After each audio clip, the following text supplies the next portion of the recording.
당권과 대권 이야기를 먼저 한번 해볼게요.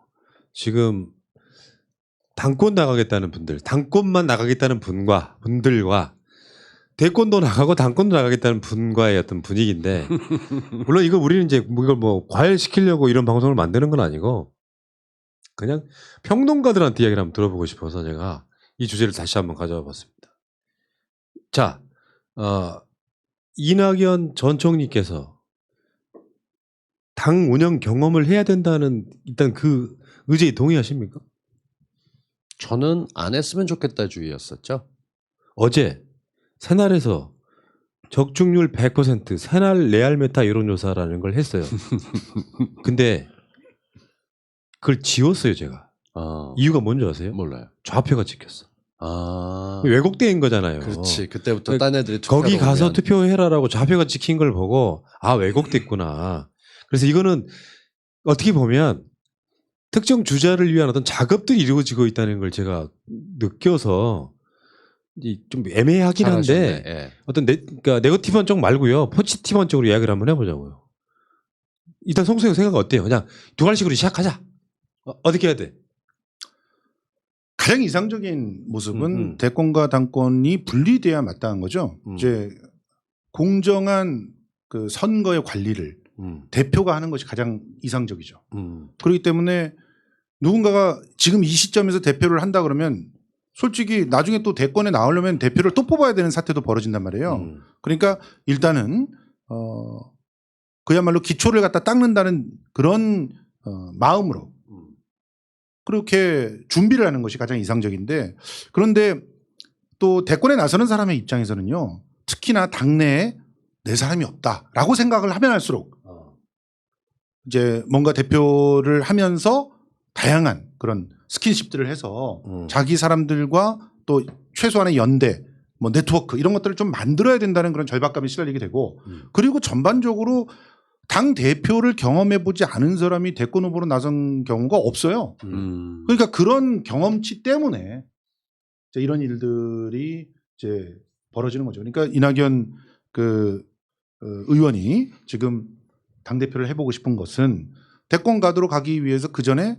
당 대표를 반드시 경험해야 된다는 그 이전의 사례들과 그리고 자기 스스로가 당내에서 주류가 아니다라고 하는 그 갈증 이런 것들이 함께 작용해서 이제 그런 행보를 갖다 갖게 되는 것이고, 그 부분을 김부겸 의원, 그러니까 김부겸 의원이 아니죠 이제는 김부겸 전 의원이 그 부분을 공격하고 있는 거죠.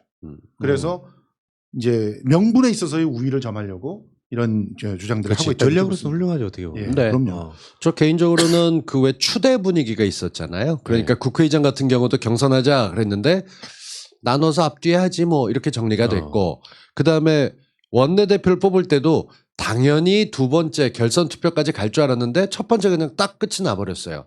분위기가 이러다 보니까 당대표도 경선 없이 뭐 좀 가는 분위기고 그러면 어떨까라고 하는 쪽에서 저는 몇 달 뒤에 1년을 못 채우고 당대표가 그만둘지 모르니까 그게 거의 확실해 보이니까 안 나오는 게 모양이 좋지 않겠나 했는데 나오신다고 얘기를 했고, 이낙연 의원 같은 경우 지난번 총선 때 사실 당하고 따로 움직이면서 충분히 개인의 몫을 했거든요. 그러니까 저는 당내에 있지 않아도 되지 않을까 했는데 권력이라는 게 또 좀 불안하거나 이런 게 있는 모양인지 나오겠다고 한 순간부터 저는 사실은 기존에 제 생각은 별 의미가 없어졌어요.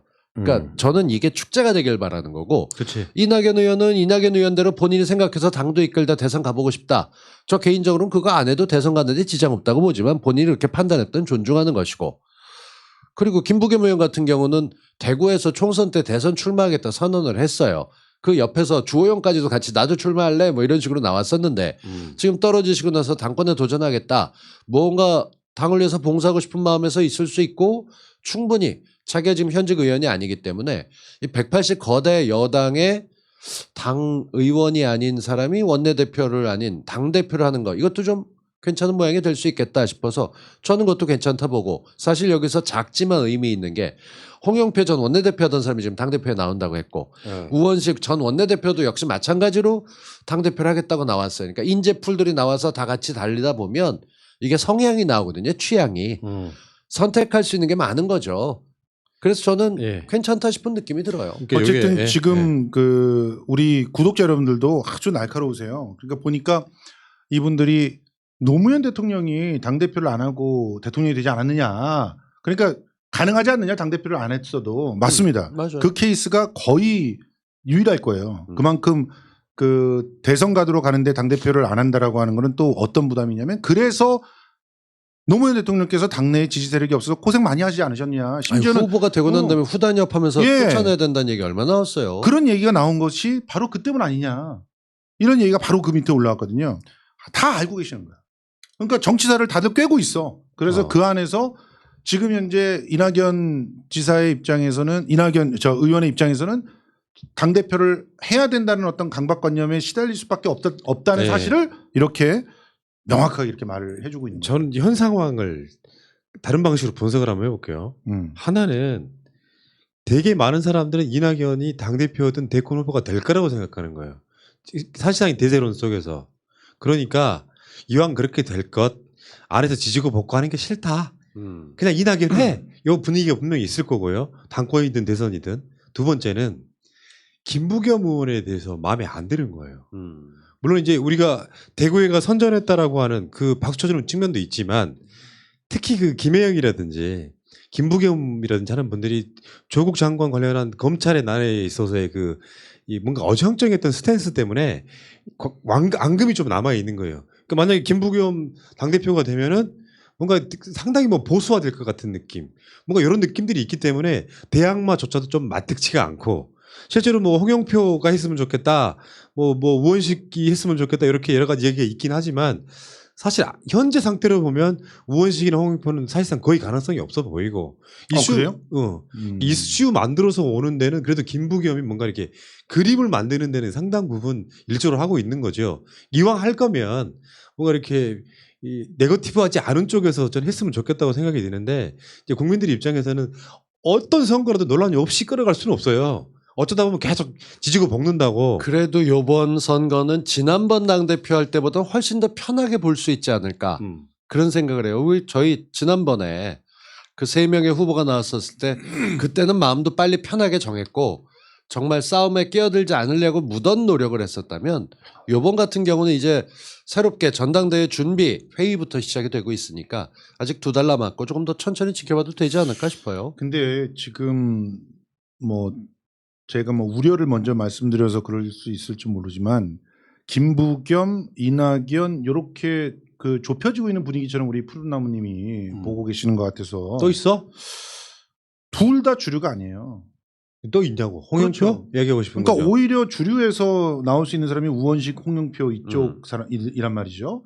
여기서 서로가 조정이 되기만 하면 거의 박빙이 그쪽으로- 된다고 보는 거예요? 그럼요. 거의 그쪽으로 흘러갈 가능성도 상당히 야, 높죠. 이건 비방용으로 하면 재밌을 것 예. 같아요. 재밌네. 아니, 그럼요. 못하겠다. 사실 왜 그러냐면 그 어떤 형태로든 분명히 독자적인 대선 후보를 내려고 하는 그룹이 분명히 민주당 내에 있습니다. 이낙연 대표, 이낙연 의원이 아닌. 그렇기 때문에 그들은 당권을 잡으려고 할 거예요. 그리고 어떤 면에서는 이제 김부겸 의원이 행정안전부 장관 시절 그리고 그 이후에 대구에서의 어떤 그 총선에서의 행보 이런 것들을 봤을 때 이제 킹메이커의 역할을 제대로 할 수 있겠는가. 대구 출신이라고 하는 것은 장점일 수도 있지만 또 한편으로는 저번처럼 이제 총선 때처럼 사실상 대구의 정세에 끌려가면 그럼 민주당의 차기 대통령은요.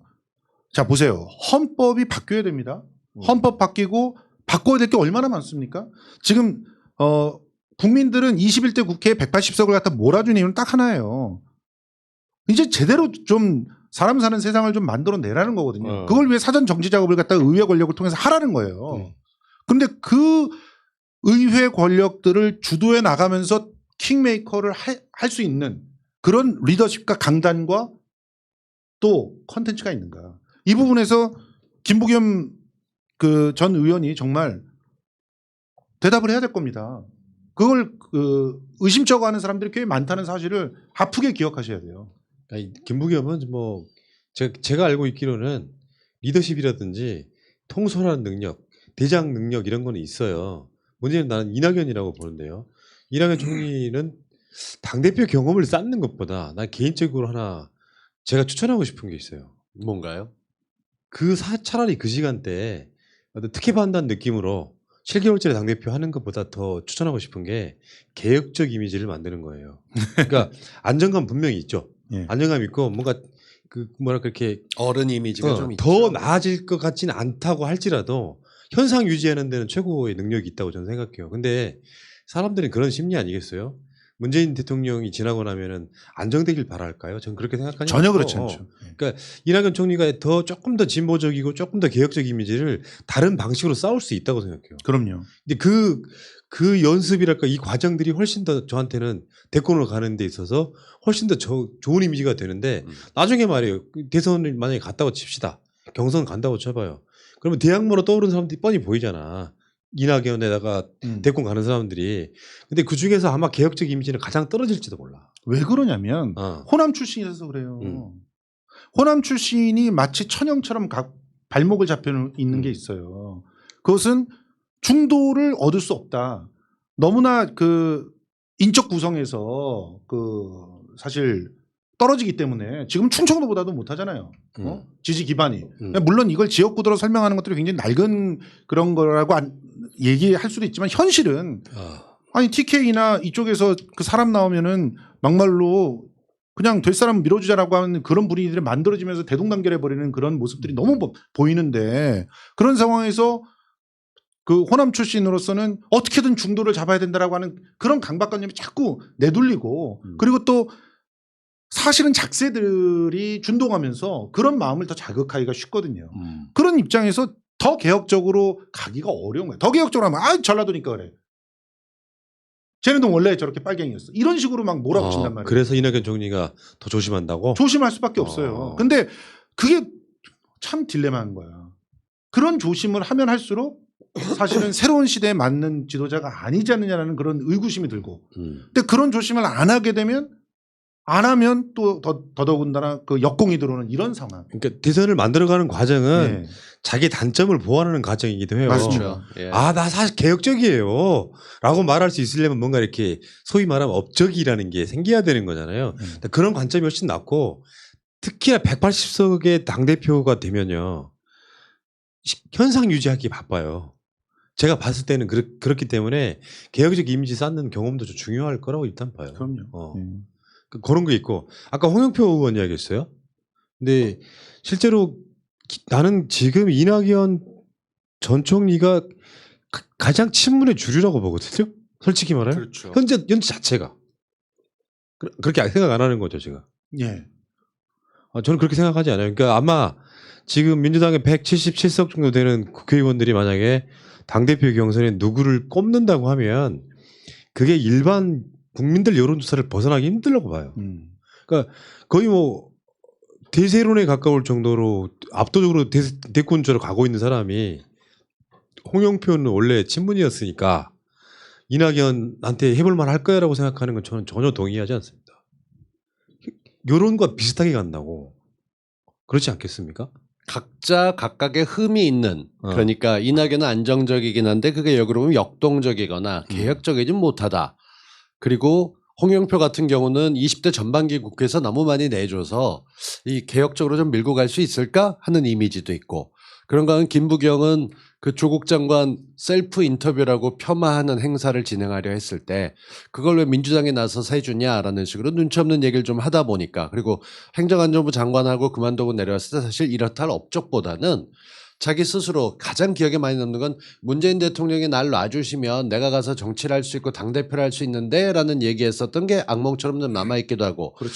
우원식 같은 경우 원내대표를 하긴 했지만은 그저 그렇게 크게 뭔가 붙잡혀서 복잡하다 이런 느낌이 들진 않았어요. 근데 이런 장점이나 단점 모든 것들을 알고 있음에도 불구하고 이분들이 당대표를 도전한다는 것 자체가 민주당이 자산이 많다는 얘기예요. 그러네. 그런 점에도 불구하고 본인들이 본인 할 길 알고 갖고 있는 이미지를 아는데 그래서 지금 홍영표 같은 경우는 예전에 딜을 많이 해줬었으니까 절대 양보하지 않겠다고 자기 목소리를 높이고 있고 김부경 같은 경우는 대선 나하고 이제 상관없어라고 크게 포장을 하기 시작했고 우원식은 지금 팀을 짜가면서 얘기하고 있지만 메시지 내는 데서 전부 다 성급하게 했다 철회했거나 조금 잘못된 게 있어서 그랬는지 조금 조심스럽게 하고 있고 무엇보다 이낙연 의원 같은 경우는 자기 스스로 지금 나오겠다는 얘기를 애둘러서 하고 있어요.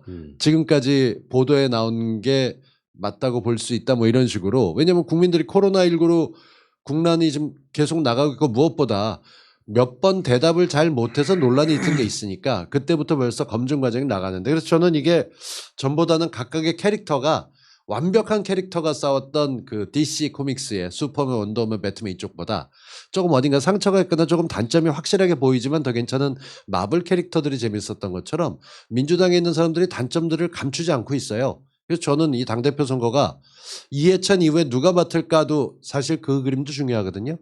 강성이었기 때문에 부드러운 게 좋을지 세게 나가는 게 좋을지 애둘러서 나갈지 이런 모든 부분들이 다 걸리적거리고 있어서 보는 재미는 훨씬 있습니다. 예. 거기 어디 아니, 안 껴있는 지금 게 어딘지 몰라. 보는 재미를 얘기하는 게 아니라 왜? 형님의 생각을 좀 얘기해 보시라고. 형님의 생각으로는 과연 어떤 사람이 되는 것이 더 바람직할 것인가 이후에 차 빼달래서 그거 하느라고 그 질문을 놓쳤어. 난 다 비슷비슷해 보여요. 차 빼달래서 키를 주고 오느라고. 그러니까 저는 어떤 스타일이냐는 별로 중요치 않다고 보고요. 당원들의 선택이 어떻게 될지에 대해서 제가 봤을 때는 대세를 꺾는 경우는 별로 못 봤어요. 그래서 흐름대로 가지 않을까라는 생각을 그러니까 그럼 하는 거죠. 이낙연 이런 건 의원 있다고 쪽으로. 봐요. 그러니까 이게 정통성이라는 게 있어요. 김대중, 노무현, 문재인으로 이어지는 이 정통성이 이해찬은 정확히 그 정통성을 갖고 있는 사람이에요. 맞아요. 당연하죠. 맞습니다. 예. 김대중 대통령이나 노무현 대통령이나 문재인 대통령한테는 굉장히 중요한 사람이기도 했고 맞아요. 그 이념을 전혀 버리지 않는 상태에서 그 결로 갔단 말이에요. 그렇죠. 그러니까 사실은 이해찬만한 당대표 찾기는 힘든 거예요. 현실적으로. 그렇죠. 이낙연이 대선 주자인 거랑 아주 무관하게 당대표감을 찾는 게 되게 힘든 거예요. 그러니까 댓글창에 올라오는 것 중에 나름 의외지만 공감했던 게 정청래 같은 이름이 호명되는 거예요. 무슨 말이냐면 이인영도 호명되고 있어요. 그러니까 그게 이해찬 리틀 개념이 좀 들어있는 사람들이에요. 많이 들어있죠. 그 결이. 맞아요. 그러니까 사실 홍영표 의원만 해도 법사위원장 뺏긴 주범이잖아요. 그럼요. 그 기억들이 있는 거예요. 얼마나 힘들었습니까? 어. 그다음에 그러니까 이게 막 끌려간다 또는 사실과는 다르게 유약한 이미지. 이인영은 처음에 별로 기대 안 했다 솔직히. 아니 다들 반대도 했었죠. 근데 나중에 그 공수처라든지 이런 것들을 해내는 걸 보면서 야 이인영 강단이 있다. 바로 당권 가자 했는데 그건 민주당 분위기가 어떤 게 있냐면 자기들끼리 어떤 그 흐름이 있어가지고 지금 원내대표 끝나자마자 당대표 나가는 건 못합니다. 그러면서 그럼요. 너무 나댄다고 하는 그런 분위기가 있어요. 맞아요. 맞습니다. 그리고 3명이 한 3, 4소쯤 된다? 3명이 근데 이 원내대표 나간다 그러잖아요. 그러면 나갈 마음이 있다고 해서 접어줘요. 맞아요. 그런 문화가 있다고 민주당 내에. 이런 과정들이 있어가지고 지금 당대표가 누가 되느냐 이런 것보다 다른 걸 떠나서 이해찬 대표가 한 말을 중요하게 생각해야 되죠. 다음 대권과 지방선거까지를 책임져야 될 사람을 뽑아야 되는 거잖아요. 그리고 영광될 자리에 바로 끝나자마자 물러나는 딱 그 시기에 있거든요. 그러니까 나는 이낙연인지 김부겸인지 홍영표인지 별 사실 관심은 없습니다만 중요한 건 이해찬처럼 흔들리지 말 것. 이슈 때 만약에 지금 윤미향 건 조국 장관 건 때 김진표가 당대표였다면 어떻게 됐겠냐고. 저는 끔찍합니다. 솔직히 말해서. 끔찍한 일이 벌어졌겠죠. 근데 그 사람이 개도 다음 그렇고 다 국회의장. 놓치는 경우가 되는 거죠. 그러니까 그런 면에 봤을 때 지금 처음부터 나갔거나 지금 선언이 미뤄지고 있는 게 어떻게 보면 또 좀 다른 그림이 나올 수도 있어서 며칠 보는 그런 좀 살펴보면 일단 금요일에 국회가 열리느냐도 영향이 있을 거라고 봅니다.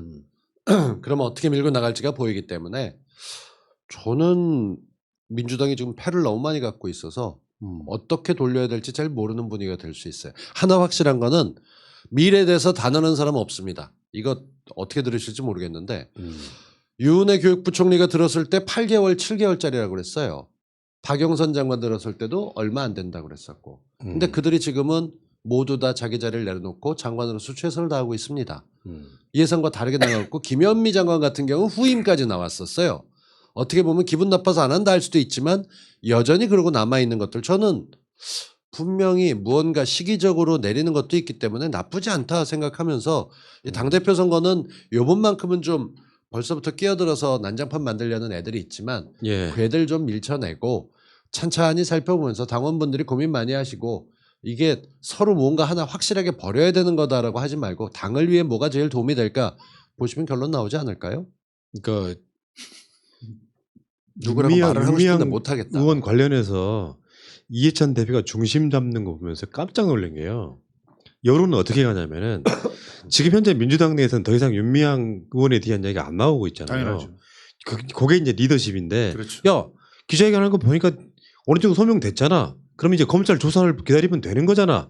하고 이해찬 대표가 한마디를 하니까 조중동은 뭐 입단속이냐 함구령을 내렸다 이런 뭐 이렇게 혐의하긴 하는데 만약에요 항구가 어정쩡한 상태로 예전에 김진표 당대표 경선 나갔을 때 이재명 출당시켜야 된다고 얘기하면서 당이 분란에 휩싸이기 시작했잖아요. 그럼요. 만약 이 상황을 그런 방식으로 처리했다가는 가장 먼저 욕을 먹는 게 당원들한테 욕을 먹고 그러면서 당원들 편드는 국회의원, 편 안 드는 국회의원이 맞서면서 당이 갈라진단 말이에요.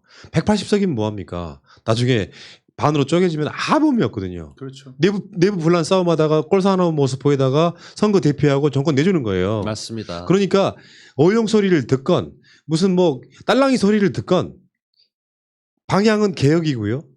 그리고 거기에 최대한 분열시키지 않고 끌고 가는 당대표의 능력이 전 필요하다고 보는 것이죠. 성수형 여기 별로 할 말이 없구나. 재미없지 아니 요새가. 저 솔직히 말해서 어. 얘기를 하고 싶은데 참는 거야? 뭐 어떤 얘기를 갖다 하게 되면은 뭐 동수형님도 지금 몸살이고 있는데 뭐 내가 아니, 굳이 나서서 정말 성수형? 아 조용히 그럼 둘이 조용히 내가 혼자 다 할게. 네. 재밌는 댓글 하나 읽어드리겠습니다. 강정민님, 김진태는 아무것도 안 된다. 웃기지? 당연하죠. 아니 아이고. 그게 아니고 김진표를 김진태로 들으신 거예요. 참, 알겠습니다. 나도 그렇게 들었네. 세상에. 아 진짜 여자 만나고 왔구나. 예? 뭔가 딴 생각하는 게 보여. 왜 무슨 그래? 딴 생각을 해 내가 또. 여자 만나고 온 것 같아. 아 미래 마누라 만나고 왔다. 마누라 만나고. 그러니까 마누라는 여자 아니야? 내가 틀렸어? 맞네. 정확히 맞췄네. 예. 아이 참. 성수형이 오늘 기운이 빠져 보여. 진짜. 왜, 아 왜? 오늘 김용민 신경 쓰는구나. 어. 이제 알겠다. 마음이 죄송합니다. 열려서. 네. 마음이 아, 약해서 진짜 전화도 안 받는다고. 근데 하니. 참. 하면서 그런 적이 한두 번 아니에요. 사람들 다 잊어버리는 건데 특히나 정말 잘하고 싶었을 때 그렇게 넘기게 되면 되게 속상하지. 김용민 준비 많이 PD 용서해 했는데. 주세요. 아이씨. 지금 참. 자 알겠습니다. 많이 여기까지. 했는데.